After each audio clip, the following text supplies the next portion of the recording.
Whether it's a patient or whether it's a staff member, actually there are people. We want our people to be happy, we want our people to be healthy, and we want our people to be helpful. And we've really identified that we can't do this as an organisation ourselves, and we have to work with our partners in the system.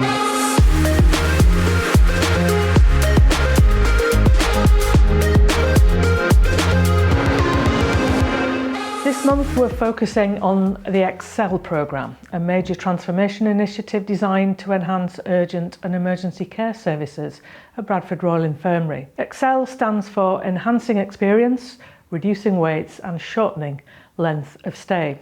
Originally built to see around 250 patients a day, our emergency department now treats up to 500 people daily, putting the service under significant pressure. The Excel programme aims to tackle these challenges by improving both patient and staff experiences, reducing demand on emergency care, streamlining care pathways and shortening the time that patients have to spend in hospital. We'll hear from Tania Windle, Matron Lead, Jeremy Till, Clinical Lead, and Vaqass Akhtar, Service Improvement Lead for the programme, as they share their insights so far and their plans for the future of emergency and urgent care at Bradford.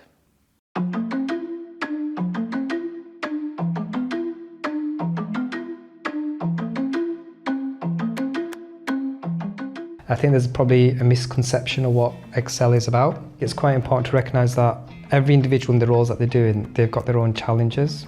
The programme initially was thought we're going to make some improvements in A&E to reduce long waits. However, it's come to light that we are going to be minimum of 3 years. And what we don't want to do is walk in and say, well, this is how you should be doing things. That's not the intention at all. It's a very ambitious programme, and this is small steps to big changes. We've only just really come together as a team. We've really identified that we can't do this as an organisation ourselves, and we have to work with our partners in the system. The frustrations that they have are the same frustrations that we have, and what we're hoping to do as part of this programme is to break down those organisational barriers and to be able to deliver what's right for the patient, and ultimately that will benefit the experience that the staff member has. And ultimately that's the vision, effectively.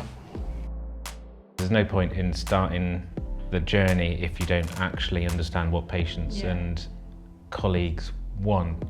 So you've done like a massive amount of work with external patient groups. I started about 10 months ago before we became an established team. We needed to reach out to our communities to understand the challenges they are facing, not only whilst they're in A&E, but prior to coming to A&E, and when they're being discharged from A&E and what brings them back. Are they being discharged appropriately? It's quite an extensive piece of work, and we're still analysing that feedback. And alongside that, our colleagues from the organisational development team and HR have undertaken some staff engagement feedback sessions, and the feedback that's come through from the patient experience mirrors what the staff are experiencing as well. We've identified things such as communication, violence and aggression, the environment's not fit for purpose. What's really important that we recognise that whether it's a patient or whether it's a staff member, actually there are people. We want our people to be happy, we want our people to be healthy, and we want our people to be helpful, and that's on both sides of the coin. I think that's incredibly important, because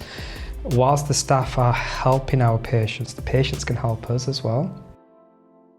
If we try to fix this just within the hospital, it feels like we're putting band-aids over the problem. If we can do some work with our system partners to make sure those patients navigate to the right place first time, there's an opportunity there to work with our ambulance service, local authority, primary care teams including GPs, we've got the voluntary sector involved, and we've also got some really key figures within the community that want to be a part of this piece of work. They're incredibly excited about understanding the narrative that's come from these feedback sessions, but collectively how can we work together and co-design pieces of work that will be able to address those issues. One of the quick wins was to use an underutilised space on Ward 8 and move an S deck up there, so same day emergency care up to Ward 8, and that decants a significant numbers of patients out of the ED. We just trialled it for a couple of weeks. We had 100 odd bits of feedback from staff that really liked it, thought it was an amazing environment, was enabling them to look after patients better, and similarly the feedback from the patients was just amazing. Jeremy's worked with our estates team quite significantly over the past few weeks to have some areas of the department redesigned and invested in. We've used the feedback to highlight the areas that need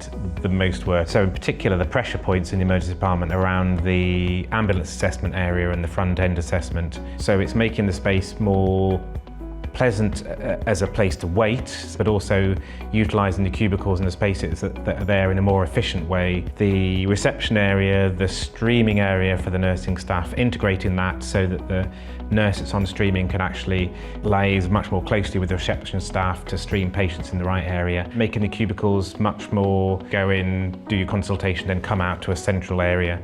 Tania's identified an opportunity from an interpreting perspective as well. So we've got some interpreting devices in there now which are being used regularly, and colleagues from the interpreting team have done a bit of a pilot over the past couple of weeks where they've been present in the department, and the feedback's been phenomenal. With just a simple change and a small amount of investment, you can make quite a significant change to the experience for patients and waiting time and just the overall communication experience. And it's about working out how to make that sustainable in the longer term.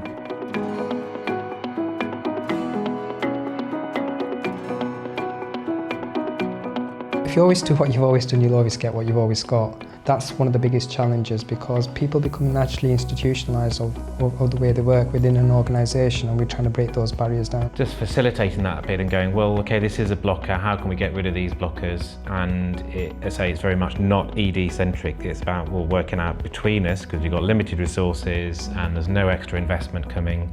So how can we work together to help solve each other's problems? It's really important to recognise and say thank you to all those system partners and colleagues that have been involved so far. And now we've got the ball rolling and people will see the value in what we're doing and how we're pulling people together. We'd really encourage people to come and speak to us if they've got some ideas or suggestions of how we think can do things differently. I think it's really important to really embrace that as well. If we can manage to do it right and we can serve our community with that sort of purpose, I think we're heading in the right direction.